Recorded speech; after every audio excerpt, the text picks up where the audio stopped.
திருடாதே, பொய் சொல்லாதே, பிச்சை எடுக்காதே 3 சொல்லு இருக்கு. இது 3 சொல்ல அழிச்சிட்டானுங்க.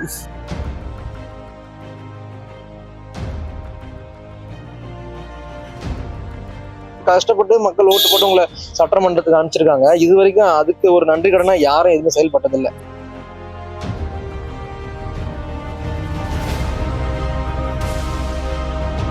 கொளத்தூர் தொகுதியில முதலமைச்சர் தோக்கறாரு. மீதி யாரு போனாலும் தோக்கலாம், முதலமைச்சர் தோக்கலாமா?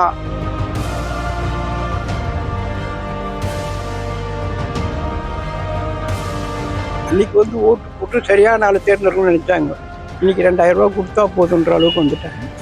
மக்களை மாத்திட்டாங்க, பிச்சைக்காரனை மாத்திட்டாங்க. இன்னும் சொல்லப்பட்ட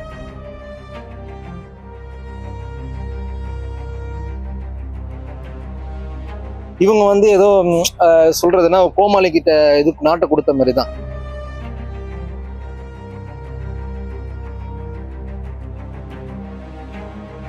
சாரி கணவன் தான் எடுத்து கொடுத்து மனைவி கட்டுவாங்கன்னு ஒரு காலத்தில் சொல்லுவாங்க. ஆனால் இன்னைக்கு கண்டவன் எடுத்து கொடுக்குறான், இவங்க வாங்குறதுக்காக நிற்கிறாங்க போய்.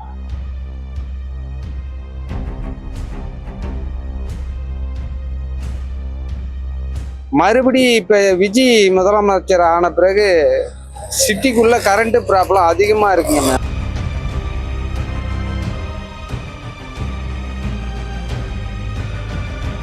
போனாட்சியிலும் விளம்பரம் சொன்னாங்க. இவங்களும் வெற்றி தமிழகத்தை நோக்கின்னு சொல்லிட்டு இவர் போட்டோ ஒன்று போட்டுட்டு கோட் ஷீட் போட்ட மாதிரி ஒரு போட்டோ நின்று ஒரு போஸ்ட் கொடுக்குறாரு.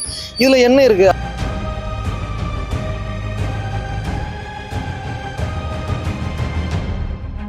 பணம் கொடுத்தாங்க, நானும் பணம் வாங்கினேன். 2000 கொடுத்தாங்க. யார் கொடுத்தா? கட்சியில் 2 கட்சியிலையும் கொடுத்தான். அதிமுகலையும் கொடுத்தான், திமுகலையும் கொடுத்தான். நான் கட்சிக்காரன், ரெட்டையிலக்காரன் தெரிஞ்சும் கொடுக்குறான். ஆனா விஜயில 1 ரூபாய் கொடுக்காத ஜெயிக்கிறான்.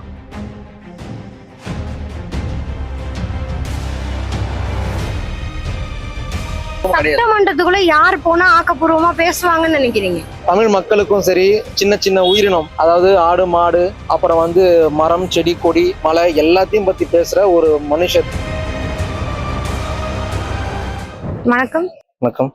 எலக்ட்ரிசிட்டி பில் எப்பயும் விட ரொம்ப அதிகமாவே வருது. டபுள் ட்ரிபிள் மடங்கு இருக்கு இந்த ஆட்சி காலம் வந்ததுல இருந்து அப்படின்னு சொல்லி ஒரு கருத்து இருக்கு. அதை நீங்க எப்படி பாக்குறீங்க? உங்களோட கரண்ட் பில் எந்த அளவுக்கு வந்துச்சுன்னு நினைக்கிறீங்க? இதுக்கு முன்னாடி பாத்தீங்கன்னா கடந்த ஒரு 5 ஆண்டு காலமா பாத்தீங்கன்னு வச்சுக்கோங்களேன், அப்போ பாத்தீங்கன்னா எனக்கு ஒரு தோராயமா ஒரு 1000 ரூபாய் இல்ல ஒரு 1500 2000 மேக்சிமம் அவ்வளவுதான் வரும். ஒரு 6 மாசத்துக்கு ஒரு தடவை பாத்தீங்கன்னா ஒரு 4000 5000 வரும். அது கேட்ட நம்மளுக்கே தெரியும், ஒரு டெபாசிட்னு சொல்லுவாங்க. 6 மாசத்துல வரும் அப்படின்னு சொல்லுவாங்க. அது ஓகே, அது ஒன்றும் பிரச்சனை கிடையாது. இது பாத்தீங்கன்னா இவங்க ஆட்சி காலம் வந்ததுல இருந்தே என்னன்னா ஒரு வந்ததுல இருந்தே 4000 4500 5000 மேக்சிமம் 5000 வரைக்கும் வந்துருச்சு. இப்போ ஜஸ்ட் ஒரு 1 வீக் முன்னாடி எடுத்துட்டு போனாங்க. அது ஒரு 4500 ரூபாய், 4500 4000 ரூபாய் சம்திங் இருந்துச்சு. அதுக்கு முன்னாடி இவங்க ஆட்சி அப்போ 4500 ரூபாய், இப்போ ஒரு 3000 ரூபாய் 3500 ரூபாய் சம்திங் வந்திருக்கு. அது என்ன கான்செப்ட் எடுக்கிறாங்கன்னு தெரியல. ஃபர்ஸ்ட்லாம் மந்த் எண்ட்ல எடுப்பாங்க. இப்போ ஒரு 22 25 அந்த டேட்ல எடுத்துட்டு நெக்ஸ்ட் மந்த் ஸ்டார்டிங்ல ஒரு டேட் பீரியட் கொடுப்பாங்க, ஒரு 10ஆம் தேதிக்குள்ள கட்ட சொல்லி. இப்போ என்னன்னா 12ஆம் தேதி, இந்த மாசம் 12ஆம் தேதி எடுத்துட்டு அடுத்த மாதம் ஸ்டார்டிங்ல 1ஆம் தேதி 2ஆம் தேதி கட்ட சொல்ற மாதிரி ஒரு இது போட்டிருக்காங்க. அது இப்போ சம்பளம் வரவங்களுக்கு 10ஆம் தேதி மேல சம்பளம் வரும் சில பேருக்கு. அவங்களாம் ரொம்ப கஷ்டம். இது என்ன கான்செப்ட்ல எடுக்கிறாங்கன்னு தெரியல. ஈபி காரங்க கேட்டா ஈபி காரங்க சரியா ரீடிங்கும் எடுக்கிறது இல்லை. ஒரு தோராயமா அப்படியே நோட் பண்ணிட்டு விட்டு போயிடுறாங்க. அப்பயே அமௌண்ட் சொல்லி முன்னாடிலாம் அமௌண்ட் சொல்ல மாட்டாங்க. அமௌண்ட் நம்மளுக்கு மெசேஜ் வந்துடும், இல்ல மெயில் வந்துடும், இல்ல மெசேஜ் வந்துடும், நம்ம அப்படி பே பண்றோம். இப்போ அவங்களே சொல்லிட்டு போயிடுறாங்க. அது சொல்றது கரெக்டா? ஏன்னா நம்மளுக்கு ஈபில என்ன நடக்குதுன்னு தெரியும். ரீடிங் அவங்க எப்படி கான்செப்ட்ல அவங்க அக்செப்ட் பண்றாங்க எடுக்கிறாங்க நமக்கு தெரியாது. அவங்க எடுக்கிறாங்க, நம்மளும் சரி ஓகே அமௌண்ட் வந்துருப்பா, நம்ம மந்த்லி கட்டணும், இல்லைன்னா ஃபியூஸ் பிடிங்கி போயிடுவாங்க. நம்ம பயத்துல நம்ம கட்டிட்டு போயிடுறோம், பிரச்சனை கிடையாது. அதனால அவங்க என்ன மெத்தட்ல ரீடிங் இருக்காங்க நம்மளுக்கு தெரியல. அவங்க மீட்டர் பார்ப்பாங்க, ஓகே அப்படி நோட் பண்ணிட்டு ஓகே இவ்வளவு அமௌண்ட் நம்மளும் சரி ஓகே ஏதோ வந்திருக்கு. நம்மளும் புரியாம என்ன பண்ணுவோம், ஏசி இருக்கு வீட்டுல, ஒரு ஏசி தான் வச்சிருப்போம். ஏசி வச்சுட்டு நம்ம சரி ஏசி ஓடுதுல மோட்டர் ஓடுதுல அப்படிதான் இருக்கும்னு சொல்லி நம்மளும் கட்டிட்டே தான் இருக்கும். அது இன்னும் ஃபுல்லா டீட்டெயிலா நம்ம போய் பார்க்கல. பார்த்துதான் மேபி கம்மியா இருக்கிறதுக்கு வாய்ப்பு இருந்திருக்கும். ஆனா இப்போ ஒரு 2 வாட்டி கட்டியிருக்கேன். 2 வாட்டி இப்படிதான் ஒரு 4000 4500 அந்த ரேஞ்சில தான் போயிட்டு இருக்கு. இது இப்படியே போனா என்ன ஆகும்னு தெரியல, ரொம்ப கஷ்டமா தான் இருக்கு. அது எலக்ட்ரிக் பில்லு பொருள் மட்டும் இல்லைங்க, சாப்பிட்ற ஹோட்டல்ல கூட எல்லாமே ஏத்திட்டாங்க. காரணம் என்ன, அந்த கேஸ் கட்டுப்பாட்டுன்னு சொல்லி இந்த மாதிரி பண்றாங்க. அதே நேரத்துல எல்லா துறையிலும் எல்லா டிபார்ட்மெண்ட்லயும் விலைவாசி உயர்வா இருக்குது. மக்கள் ரொம்ப கடுமையா கண்டிக்கத்தனமான அந்த விஷயம். இது விலைவாசி குறைச்சா நல்லா இருக்கும். அதிமுக ஆட்சியில கொஞ்சம் கரண்ட் கரெக்டா கொடுத்தாங்க. அதே ஆட்சி மாறி திமுக ஆட்சியில கரண்ட் கட் ஆகி வந்தது. மறுபடி இப்ப விஜய் முதலமைச்சர் ஆன பிறகு சிட்டி சிட்டிக்குள்ள கரண்ட் ப்ராப்ளம் அதிகமா இருக்குங்க மேம். கிராமத்து உள்ள வந்து 1 மணி நேரம் கரண்ட் ஆஃப் பண்ணா உடனே கரண்ட் கொடுப்பாங்க. சிட்டிக்குள்ள வந்து 4 ஹவர் 5 ஹவர் கரண்ட் கட் பண்றாங்க. இது என்னுடைய ஆட்சியினுடைய இதான் விவரமா. இது வந்து பையனுடைய கண்ட்ரோல் இருக்கு, அதனால அது முழு விவரம் தெரியாம நம்ம சொல்ல முடியாது. ஆனா பரவாயில்ல அப்படிதான் சொல்றாங்க, அவ்வளவுதான். அதை நீங்க எப்படி பாக்குறீங்க? நிர்வாகத்துல வந்து இன்னைக்கு சரியில்லைன்னா நாளைக்கு சரி பண்ணணும், சரி பண்ணலன்னா எதிர்கட்சியில சரி பண்ண வச்சிருவாங்க, அவ்வளவுதான், வேற ஒண்ணு. இந்த ஆட்சியில தான் இப்படி இருக்குன்னு நினைக்கிறீங்களா, இல்ல எல்லா ஆட்சியிலுமே இப்படிதான் இருக்கு? எல்லா ஆட்சியிலும் போன ஆட்சியில கூட எல்லா ஆட்சியும் குறை சொல்ற ஒரு ரீசன் தான். எதனா ஒண்ணு நம்மளுக்கு வந்து நல்லது பண்ணா அது கண்ணு தெரியாது, சின்னதா ஒரு குறை பண்ணா அது வந்து தெரியும். ஆனா அப்படி இருந்தாலும் அது நம்ம போன ஆட்சியில கூட நம்ம கால் பண்ணி பேசினா ஒண்ணு இந்த இடத்துல இது மாதிரி ரெஸ்பான்ஸ் பண்ணாங்க, அப்புறம் வந்து இந்த இடத்துல வந்து இது போயிடுதுப்பா அப்படின்னு சொல்லுவாங்க, டிரான்ஸ்ஃபார்ம் சேஞ்ச் பண்ணிட்டு இருக்கோம், ஏதாவது ரீசன் சொல்லுவாங்க. இப்போ ஃபோன் பண்ணாலே எடுக்கிறது கிடையாது, பிசின்னு வருது, இல்ல எடுக்கிறது கிடையாது. கிட்டத்தட்ட ஒரு ஹாஃப் டே கூட அப்படியே நம்ம இருந்தாலும் என்ன பண்றது, சரி ஓகே வரட்டும்னு சொல்லிட்டு இன்னும் யாரும் கரெக்டா ரெஸ்பான்ஸ் பண்ணல. நமக்கு எதுக்கு அப்படின்ட்டு எல்லாம் கடந்துதான் போறாங்களே தவிர்த்து அது யாரும் இன்னும் ஒரு ரெஸ்பான்சிபிள் எடுத்து நம்ம இது ஏன் இப்படி நடக்குதுன்னு சொல்லிட்டு கேட்கறதுக்கு ஆள் கிடையாது. அப்படி தண்ணி வசதி, இந்த ட்ரைனேஜ் வசதி எல்லாம் எப்படி இருக்கு? தண்ணி வசதி பொறுத்த வரைக்கும் அது நார்மலா இருக்கிற மாதிரி தான். நம்ம எங்க ஏரியா பொறுத்த வரைக்கும் சொல்றேன், எங்க ஏரியா பொறுத்த வரைக்கும் முன்னாடி இதுல இருந்தே கொஞ்சம் நல்லா தான் போயிட்டு இருந்தது. ஸோ அதனால பிரச்சனை இல்லை. மெட்ரோ வாட்டர் தான் நம்ம கனெக்ஷன் கொடுத்துருக்காங்க. மெட்ரோ வாட்டர் அந்த ஒரு ஈவினிங் டைம்ல அந்த 1 hour சம்திங் அந்த டைம் விடுறாங்க, அவ்வளவுதான். அதுவும் வந்து ரொம்ப ஸ்பீட் ஃப்ளோலாம் அதிகமாலாம் கிடையாது, சும்மா நார்மலா நம்ம இன்னைக்கு விட்டோன்னு ஒரு கணக்குல விடுறாங்க, ஸ்லோவா விடுறாங்க, அவ்வளவுதான். அது அன்னைக்கு நாளுக்கு அது கணக்கு, அவ்வளவுதான். மெட்ரோ வாட்டர் மற்ற வரையும் அதுல நம்ம ஏரியா பொறுத்த வரைக்கும் ஓகே அப்படின்னு சொல்லிட்டு தான் சொல்லலாம். மற்ற ஏரியால வந்து அவங்க சிச்சுவேஷனை பொறுத்து தான் எப்படி இருக்குன்னு சொல்லுவோம். எந்த இதுவும் கிடையாது மேம். தண்ணி வசதியெல்லாம் ஓரளவுக்கு போதுமான அளவுக்கு சென்னைக்குள்ள இருக்காங்க, கொடுக்குறாங்க. ஒரு சில ரோடெல்லாம் பள்ளம் ஒன்ன பிறகு அது 1 வாரம் 10 நாளைக்கு தண்ணி பிரச்சனை வருது தான் செய்யும். பள்ளிக்கரணை பொறுத்த வரைக்கும் குடிநீர் வசதி கட்டுப்பாடாக இருக்குது, ரொம்ப தட்டுப்பாடாக இருக்குதுங்க. சுற்றுப்புற சூழ்நிலையும் ரொம்ப பாதிக்கப்பட்டிருக்குதுங்க. ரோடெல்லாம் எப்படி கரெக்டா போட்டு தந்துருக்காங்களா? இல்லைங்க ரோடெல்லாம் வந்து ரொம்ப எல்லா இடத்துலையும் கண்டமா இருக்குதுங்க. மக்கள் போக்குவரத்து பாதிப்பு ஏற்பட்டு கொண்டு இருக்குது. இந்த ட்ரைனேஜ் போட்டு ஒரு ஆயிடுச்சு, 10 வருஷத்துக்கு எடுத்துட்டு ஆயிடுச்சு, 10-15 வருஷத்துக்கு. ஆனால் இது வரைக்கும் கனெக்ஷனே கொடுக்கல. ஏன் கொடுக்கலன்னா அதில் பிழைப்பு இருக்குது, அவ்வளோதான். அதிகாரிகளுக்கும் அரசியல்வாதிகளுக்கும் பிழைப்பு இருக்குது. வண்டி வச்சு வசூல் பண்ணுறாங்க, ஒரு வீட்டுக்கு 1000 2000 3000 அப்படி வசூல் பண்ணி நிற்கிறாங்க. அதனால வந்து பிழைப்பு இருக்கிறதுனால அது வந்து கனெக்ஷன் கொடுக்க மாட்டாங்க. ஏன்னா மக்களும் அப்படித்தான் ஆக்கிட்டாங்க. சட்டமன்றத்துல மக்களுக்காக பேசுறாங்க அப்படின்னு நினைக்கிறீங்களா? உங்களுக்கு தோணுதா நம்மளுக்காக பேசுறாங்கப்பா, எந்த கட்சியா இருந்தாலும் நம்மளுக்காக பேசுறாங்க பரவாயில்ல அப்படின்னு தோணுதா?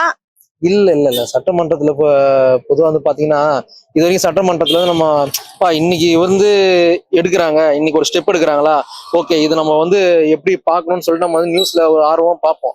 இப்பெல்லாம் ஓப்பனா சொல்லலாம் நியூஸ் பார்க்கறதே பிடிக்கல. ஃபர்ஸ்ட் நியூஸ் வந்து பார்த்தா என்ன இவங்களே அடிச்சுக்கிறாங்க, மக்களோட பிரச்சனையை இவங்க எப்ப பேசுவாங்க அப்படின்ற மாதிரி தான் இருக்குது. இவங்க வந்து உங்க எது கேட்டாலும் உங்க ஆட்சியில வந்து சரியா இருந்துச்சா, நீங்க என்ன பண்ணீங்க, நீங்க என்ன பண்ணீங்க உங்களுக்கு கேட்கல, நீங்க வந்து என்ன பண்ணீங்க அப்படின்னு சொல்லி ஒரு 100 நாள் தானே ஆச்சு, கொஞ்சம் டைம் கொடுங்க. 100 நாள் ஆச்சு, ஓகே யாராலும் 100 நாள்ல ஒன்றும் பண்ண முடியாது. அட்லீஸ்ட் அதுக்கு எடுத்து நம்ம என்ன ஸ்டெப் எடுத்தோம், அந்த 100 நாளைக்கு நம்ம என்ன கொண்டு போனோம், மக்கள்கிட்ட என்ன கொண்டு போனோம்னு சொல்லிட்டு அந்த ஒரு கான்செப்ட் அவங்களுக்கு கிடையாது. உங்க ஆட்சியில் அப்படி நடந்துச்சு, எங்க ஆட்சியை எங்க கேட்குறீங்க அப்படின்ற மாதிரி தான் கேட்கறாங்க. இவங்க என்ன கொண்டு வந்தாங்கன்னு அதை சொல்ல மாட்டாங்க, கொண்டு வந்தானே சொல்றதுக்குன்ற மாதிரி தான். நான் இதை கொண்டு வந்தேன், இந்த இதுல வந்து நான் கொண்டு வந்திருக்காமான்னு சொல்லிட்டு சொல்றதுக்கு ஆளே கிடையாது. அவங்களுக்கு குறை சொல்லி தான் கடைசியில மக்கள் தான் ஏமாற்றாம கேட்டுதானே ஆகணும், அவங்களுடைய தேவையாச்சு, அது அவங்களுடைய பிழைப்பே அதில் தானே இருக்கு. அதனால கேள்வி கேட்பாங்க, பதில் வரலனாலும் அவங்க வர வச்சிருவாங்க. ஏன்னா கேள்வி மூலியமா அவங்க சொல்லிதானே ஆகும், பதில் சொல்லிதானே ஆகணும். ஏன்னா அனுபவ குறைவுன்றதுனால அப்படி இருக்கும். அதனால வந்து அது ஒரு பெரிய விஷயமும் கிடையாது. சரியான விஷயத்துங்களை பேசினாங்கன்னா சரி, அது எழுப்புறதுக்கு எதிர்கட்சிகள் சரியா இருந்தா இவங்க பதில் சொல்லிதான் ஆகணும், வேற வழி இல்லை. சட்டமன்றத்துல யார் பேச்சுதான் ஆக்கப்பூர்வமா இருக்குன்னு நினைக்கிறீங்க? சட்டமன்றத்துல பொறுத்த வரைக்கும் யார் பேச்சும் ஆக்கப்பூர்வமா கிடையாதுங்க. அவங்க ஏதாச்சும் பேசினாங்கன்னா, எதிர்கட்சி தலைவர் பேசினாங்கன்னா அவர் ஆப்போசிட்ல இருக்க ஆளுங்கட்சி ஆளுங்க பேசுறது, ஆளுங்கட்சியால பேசுனா எதிர்கட்சியால பேசுறது, இப்படிதான் போயிட்டு இருக்காண்டி யாரும் ஆக்கப்பூர்வம். நடுவில் சபாநாயகர் அவர் வந்து இவங்களை வந்து அமைதியாருங்க சொல்றதுக்கு மட்டும் தான் இருக்கு. இப்படிதான் போயிட்டு இருக்குதுன்ட்டு நான் வந்து கரெக்டா இந்த ஒரு ஸ்டெப் எடுத்திருக்கேன், மக்களுக்கு நான் வந்து இத்தனை கோடியில ஒதுக்கி இருக்கேன் அப்படின்னு சொல்லிட்டு ஜஸ்ட் அந்த ஒரு கண் துடைப்புக்குன்னு எதனா ஒரு விளம்பரம் மாதிரி எதனா பண்ணிடுறாங்களே தவிர்த்து, இந்த நீங்க பஸ் ஸ்டாண்ட் எல்லாம் பார்க்கலாம், போன ஆட்சியில பண்ணாங்க, ஓரளவு பண்ணாங்க. அதுல வந்து ரொம்ப ஒரு எப்படி சொல்ற சாட்டிஸ்ஃபைடு ஆனவங்க, அதனால பலன் அடைஞ்சவங்க பேசுவாங்க. நம்ம இது வரைக்கும் பலன் அடையல. இத்தனை தொழிலாளர்கள் வந்து பயனுற்று இருக்காங்கன்னு சொல்லுவாங்க போன ஆட்சியிலலாம். அது மாதிரி நம்ம பண்ணல. இருந்தாலும் வந்து அதெல்லாம் ஒரு பேனர் மாதிரி போட்டு ஒரு விளம்பர ஆட்சின்னு சொல்லிட்டு சொன்னாங்க. பட் இவங்களும் அதே தான் பண்றாங்க. போன ஆட்சியிலும் விளம்பர ஆட்சின்னு சொன்னாங்க. இவங்களும் வந்து வெற்றி தமிழகத்தை நோக்கின்னு சொல்லிட்டு இவர் போட்டோ ஒன்று போட்டுட்டு கோட் ஷீட் போட்ட மாதிரி ஒரு போட்டோ நின்று ஒரு போஸ்ட் கொடுக்குறாரு. இதுல என்ன இருக்கு? அதெல்லாம் இல்லாமலே நீங்க வந்து எந்த ஒரு பேனர் அடிக்காம எதுவுமே இல்லாமலே வந்து நீங்க வந்து ஒரு மாற்றத்தை கொண்டு வரலாம்ல. எல்லாருமே பேசிதான் ஆகணும். ஏன்னா எல்லாருடைய பிழைப்பு அதில் தான் இருக்கு. அதனால அவங்க அது பேசிதான் ஆகணும். ஏன்னா அவங்க பேசலைன்னா அவங்க அந்த கட்சி நடத்த முடியாது. அதனால அது ஒன்றும் பிரச்சனை கிடையாது. ஏன்னா அவங்க பேசாம இருக்கவே முடியாது. ஏன்னா அவங்க கட்சி வளர்க்கணும், அவங்க அதில் தான் பிழைப்பை அதில் தான் நடத்தணும். அதனால அவங்க பேசிதான் ஆகணும். இவங்க பதில் சொல்லி தான் ஆகணும். இந்த 5 வருஷம் இப்படி தான் ஓடும். இப்ப சினிமாவை சேர்ந்தவங்க எல்லாருமே அரசியலுக்குள்ள வர ஆரம்பிச்சிட்டாங்க. அத மக்களா இருந்து நீங்க எப்படி பாக்குறீங்க? 76 ஆண்டா சினிமா முதலமைச்சர் தான் நம்ம பார்த்துன்னு இருக்கிறோம். மக்கள் நம்ம தமிழ்நாட்டு மக்கள் வந்து சினிமா மோகம். அதனால அந்த வந்து கொஞ்சம் படிப்படியாக குறையணும். வரும் சங்கதிகள் வந்து அதை மாற்றணும். அதனால வந்து சினிமா மோகம் அதிகம் இருக்குது. சினிமா மோகம் குறைஞ்சா மட்டுமே இந்த சினிமாவில் நடிகர் வந்து முதலமைச்சராக வருவதற்கு வாய்ப்பு இல்லாமல் போகும். இது ஒரு தொடக்கம் இவர் ஆரம்பிச்சது தான். ஸோ மக்கள் வந்து நம்மளுக்கு ஆதரிப்பாங்கன்னு சொல்லிட்டு இவர் ஏற்படுத்தினது தான். இவர் ஏற்படுத்தினால சரி இவரே சிஎம் ஆயிட்டாரு, இவருக்கு இவ்வளவு சப்போர்ட் பண்றாங்களே, சரி நம்மளும் பண்ணலாம் அப்படின்னு சொல்லிட்டு பண்றாங்க. ஆனா அது எந்த அளவு பாசிபிள் ஆகும்னு சொல்லிட்டு அது டவுட் தான். விஜய் விசஸ் அண்ணாமலையா இல்ல விஜய் விசஸ் தனுஷா? அண்ணாமலைக்கு ஈடா யாரும் சொல்ல முடியாது. அப்படி போட்டின்னு வந்தா விஜய் கட்சி இருக்கும். ஏன்னா வந்து மேலும் மேலும் விஜய் கட்சிக்கு தான் வந்து ஆளுங்கட்சியா இருக்கும் போதும் சரி, முன்னாடியும் சரி, அங்கதான் கூட்டம் சேர்ந்து இருக்கிறாங்க. அதை தாண்டி ஒரு படித்தவர்கள், பட்டதாரிகள், வழக்கறிஞர்கள், வக்கீல்கள் அனைவரும் சேர்ந்து அண்ணாமலை நோக்கி போறாங்க. அவரை நோக்கி லட்சம் கூட்டமான மக்கள் போயிருக்கிறாங்க. 50 லட்சம் பேர் வந்தா கட்சி ஆரம்பிச்சு சீஃப் மினிஸ்டர் ஆக வாய்ப்பு உள்ளது. விஜய் ஒருவரான்னு டவுட்டா தான் இருக்கு. ஏன்னா யாருக்கு ஆப்போசிட்டா யாரு இருப்பா அப்படின்னு நினைக்கிறீங்க? அது வந்து நம்ம இப்ப சொல்ல முடியாது. இப்போ ஒரு 100 நாள் தான் ஆயிருக்குங்க. இன்னும் ஒரு 5 வருஷம் இன்னும் ஒரு இருக்குல்ல, இன்னும் பேலன்ஸ் வருஷம் வந்து அதை பொறுத்து தான் நம்ம வந்து என்னன்னு சொல்ல முடியும். ஏன்னா இன்னைக்கு நடக்கிறதே நாளைக்கு நடக்குமான்னு கரெக்டா நம்ம யூகமா சொல்ல முடியல. சோ அதனால வந்து அது பார்க்கணும். அண்ணாமலை வந்தாலும் ரொம்ப சந்தோஷம் தான். 2ஆ பிரிந்துச்சுன்னு சொல்றாங்க. அதிமுகவே 2ஆ பிரிந்துச்சு. இப்ப டிடி தினகரன் கட்சியில நீங்க இருக்கீங்க, அது ஓகே தான். அது எப்படி போயிட்டு இருக்குன்னு நினைக்கிறீங்க? இல்லைங்க மேம், ஒரு ஆள் செய்ய வேண்டிய வேலையை 10 ஆள் செய்யறாங்க. ஒரே அம்மா பண்ணாங்க ஆட்சி, அப்படி பண்ணணும். நீ ஒரு பக்கம் நான் ஒரு பக்கம், எடப்பாடி ஓபிஎஸ் அப்படின்னு பிரிச்சு போனதுனால கட்சிக்கு தோல்விக்கு காரணமே எவ்வளவுதான். எல்லாம் ஒன்று சேரணும். ஒன்று சேர்ந்தால் கட்சி உருவாக இருக்கலாம். இப்போது சூழ்நிலைக்கு 22 கட்சியை கூட்டணியை வச்சிருந்த திமுக ஏன் தோல்வி அடைஞ்சது? குளத்தூர் தொகுதியில முதலமைச்சர் தோக்கறாரு, மீதி ஏறு போனாலும் தோக்கலாம். முதலமைச்சர் தோக்கலாமா? பொதுமக்களுக்கு எல்லா வசதியும் செஞ்சு கொடுத்தாரு, அவர் ஏன் தோக்குறாரு? கலைஞர், அண்ணா, காந்தி காலத்திலே நடக்காத ஒரு நிகழ்ச்சி நடந்தது இப்ப தமிழ்நாட்டுக்குள்ள. காசு வாங்கிக்கின்னு ஓட்டு போடக்கூடாதுன்ற ஒரு அரசியலை கொண்டாந்தாரு விஜய். பணம் கொடுத்தாங்க, நானும் பணம் வாங்கினேன். 2000 கொடுத்தாங்க. யார் கொடுத்தா? கட்சியில் 2 கட்சியிலையும் கொடுத்தான். அண்ணா திமுகலையும் கொடுத்தான், திமுகலையும் கொடுத்தான். நான் கட்சிக்காரன், ரெட்டையிலக்காரன் தெரிஞ்சும் கொடுக்குறான். ஆனா விஜயில 1 ரூபாய் கொடுக்காத ஜெயிக்கிறான். காரணம் என்ன? மக்கள் மனதில் அவர் இடம் பிடிச்சிட்டாரு. ஆட்சி எம்ஜிஆர் மாதிரி பண்ணுவார் என்ற ஒரு நம்பிக்கையில இருக்குது. 100 நாள் முடிஞ்சிடுது. சட்டமன்றத்துக்குள்ள யார் போனா ஆக்கப்பூர்வமா பேசுவாங்கன்னு நினைக்கிறீங்க? ஆக்கப்பூர்வமா பேசுனா நம்ம தமிழ் மக்களுக்கும் சரி, சின்ன சின்ன உயிரினம், அதாவது ஆடு மாடு, அப்புறம் வந்து மரம் செடி கொடி மலை எல்லாத்தையும் பத்தி பேசுற ஒரு மனுஷர், ஓகேங்களா? அவங்க நம்மளை பத்தி, தமிழ்நாட்டை பத்தி நல்லா தெரிஞ்சு கரைச்சி குடிச்சவங்க பேசினா மட்டும்தான் ஒரு ஆக்கப்பூர்வமா இருக்கும். அப்பதான் அது எடுபடும். இவங்க வந்து ஏதோ சொல்றதுன்னா கோமாளி கிட்ட இது நாட்டை கொடுத்த மாதிரி தான். அது கொடுத்தனால அவங்களுக்கு வந்து என்ன பண்றேன் இது பண்ணணும்னு தெரியல. அவங்களுக்கு அப்படியே அவங்க இஷ்டத்துக்கு நீ குறை சொல்றியா, நான் உனக்கு குறை சொல்றேன், சண்டைக்கு வரியா சண்டைக்கு வரேன், இதுதான் பேசுறாங்களே தவிர்த்து மக்களை யாரும் வந்து நினைக்கிறது. இவ்வளவு கஷ்டப்பட்டு மக்கள் ஓட்டு போட்டு உங்களை சட்டமன்றத்துக்கு அனுப்பிச்சிருக்காங்க. இது வரைக்கும் அதுக்கு ஒரு நன்றி கடனா யாரும் எதுவுமே செயல்பட்டதில்லை. எலெக்ஷன் அப்போ வந்து ஓட்டு கேட்கறதுக்காக வந்தாங்க. இப்போ வந்து பார்த்துட்டு போயிருக்காங்களா? ஏதாவது செஞ்சு தரேன்னு சொல்லி வாக்குறுதி கொடுத்துருக்காங்களா? யாராவது இது வரைக்கும் வரலீங்க. எலெக்ஷனுக்கு முன்னாடியே சொன்னதுதான். அந்த வாக்குறுதி கொஞ்சம் கொஞ்சமா நிறைவேற்றின்னு வராங்க. இப்ப நான் சொன்ன விஷயங்கள் எல்லாமே வந்து இன்னும் எதுவும் ஆரம்பிக்கல, வேலை செய்ய இன்னும் ஆரம்பிக்கலைங்க. பண்ணணும் மேம். குறைஞ்சது 6 மாசம் 1 வருஷம் ஆகணும். அரசியல் பண்ணணும்னா 6 மாசம் 1 வருஷம் ஆகணும். ஒரு சின்ன குடும்பத்துல ஒரு பிள்ளைக்கு கல்யாணம் பண்ணணும்னா 10 ஐட்டம் பொண்ணை பார்க்கணும். இவங்களை பார்க்கறதுக்கு அதிக 2 மாசம் தள்ளி போகுது. இது தமிழ்நாடு அரசியல். இது அவர் எல்லாரையும் பார்க்கணும். 2031 திராவிட கட்சிகள் இருக்குமா? அதிமுக, திமுக போன்ற கட்சிகள் இல்ல, அதிமுக திராவிட கட்சிகள், இதுவும் திராவிட கட்சிகள். இது வந்து இவர் வந்து எதுவுமே சொல்லலையே. இவர் திராவிடமும் தமிழ் தேசியமும் ஒண்ணுன்னு சொன்னாரு. திராவிடத்தை பத்தி பேசியிருக்காரு. அவரோட கொள்கை தலைவரா வந்து பெரியார் வச்சிருக்காரு.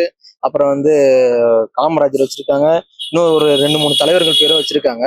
பட் வந்து திராவிடத்தை தான் முன்னோக்கி வச்சிருக்காரு. தமிழ் சொன்னாரு, ஆனா செய்யல. அதுதான் அதிமுக திமுக இருக்குமா, இதுதான் இதுக்கான மீன். அதிமுக இருக்க வாய்ப்பு இல்லை. ஏன்னா அதிமுக இருக்கிற எம்எல்ஏ வந்து ஜெயிச்ச எம்எல்ஏ, அமைச்சருங்க, முன்னாள் அமைச்சருங்க எல்லாருமே வந்து பேரம் பேசி வாங்கிட்டாங்க. அதனால அதிமுக டவுட்டு தான். திமுகல பார்க்கணும், இன்னும் கொஞ்சம் சில வருஷம் இருக்கு, அதை பார்த்து தான் நம்ம சொல்ல முடியும். திராவிட கட்சிகள் கண்டிப்பா குறைந்து அழிந்து கொண்டு உள்ளது, சுத்தமா இல்லாம போயிடும். அண்ணாமலைஜி வந்துட்டாருன்னா இந்த திராவிட கட்சிகள் வெற்றி பெறுவதற்கு வாய்ப்பு இல்லைம்மா. திராவிட கட்சிகள் இருக்குதுன்னாக்கா மக்களை வந்து இனி புதிய மக்களை உருவாக்கவே முடியாது. ஏன் அப்படின்னா இளைஞர்கள்லாம் கஞ்சி அடிக்கும் தண்ணி அடிக்கும் பழக வச்சுட்டாங்க. இனிமேல் விட்டு நம்ம உருவாக்கணும்னா இனி பிறகுற குழந்தைய உருவாக்கினாதான். இப்ப உருவாக்குனதெல்லாம் கெட்டு குட்டி சவரா போயிடுச்சு. அப்புறம் எங்கிருந்து நம்ம இனிமேல் விட்டு நம்ம என்ன பண்ண முடியும்? ஒன்றும் பண்ண முடியாது. ஏன்னா 65 வயசு ஒரு கேள்விய நேற்று நாசம் பண்ணிட்டாங்கன்னு சொல்றாங்க. அப்போ அந்த அளவுக்கு மோசமான நிலைமையில போயிடுச்சு. அதனால வந்து ஏன்னா அவனா செஞ்சானா, அவங்களுள்ள போன மது செஞ்சுதா இந்த போதை செஞ்சுதான்றதெல்லாம் நமக்கு தெரியாது. பள்ளிக்கரணை பகுதியில இருந்து நீங்க ஒரு கோரிக்கை வைக்கிறீங்கன்னா என்ன மாதிரி கோரிக்கை வைப்பீங்க? போக்குவரத்து நெரிசலா இருக்குது, ரோட்டை வந்து சரி பண்ணணும். அதுதான் சொல்றோம். மக்கள் வந்து பள்ளிக்கு செல்லும் போது வாகனம் வந்து விபத்து உள்ளாகுது வாகனத்துல செல்லும்போது. அதனால வந்து போக்குவரத்து பாதிப்பு இருக்கணும். ரோட்ல இருக்கிற தேவையில்லாத ஆக்கிரமிச்சதெல்லாம் வந்து எடுக்கணும். அப்படி எடுத்தா வந்து பள்ளி மாணவ மாணவிகள் வந்து போக்குவரத்து வாகன ஓட்டிகள்லாம் வந்து சிரமம் இல்லாம போவாங்க. மக்கள் சார்புல இருந்து என்ன கோரிக்கை வைக்க முடியும்? ஒண்ணு சாலை வசதி, பேருந்து வசதி, மின்சார வசதி. எங்களுக்கு என்ன கோரிக்கை வேணும்? 100 நாள் வேலையில எங்களை 150 நாள் கொடுக்குறேன்னு சொன்னாரு விஜய், இன்னும் கொடுக்கவில்லை. சம்பளம் ஏற்றி தரேன். நான் ஒரு மாற்றுத்திறனாளி, எனக்கு எந்த வசதியும் செஞ்சு தரல. மேலும் இந்த மாதிரியான செய்திகளை உடனுக்குடன் தெரிந்து கொள்ள சிகப்பு நாடா யூடியூப் சேனலை சப்ஸ்கிரைப் பண்ணிக்கோங்க.